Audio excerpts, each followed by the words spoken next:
হুজুর কি করতেছেন? এই তো বাঁশ কাটতেছি। কেন?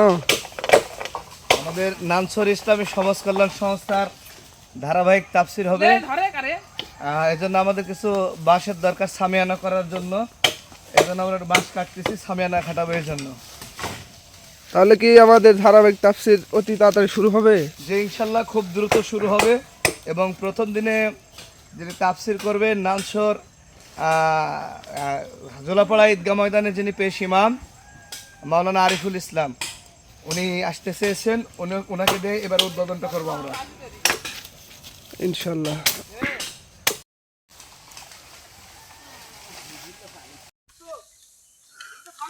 সেলিম, কি করছ বাবা?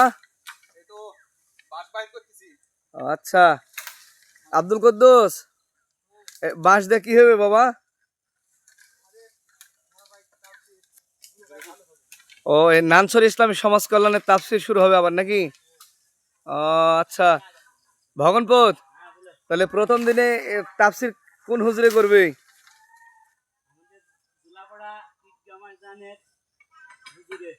ও, জোলাপাড়া ঈদগাহ ময়দানের আরিফুল হুজুর, তাই না? উনি তো সুন্দর বক্তব্য দেন।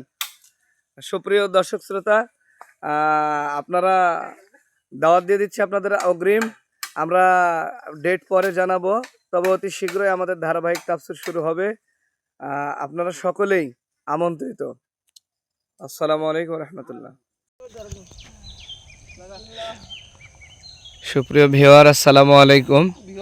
এই যে আমাদের আব্দুল কুদ্দুস, তারপরে আমাদের এই যে মকবুল ভাই, তুহিন, সেলিম, আমরা এই যে নানসর ইসলামী সমাজ কল্যাণের জন্য বাঁশ কাটতে আসছি। আমাদের তাফসির মাহফিল, ধারাবাহিক তাফসির মাহফিল যেটা হচ্ছিল আবারও শুরু হবে।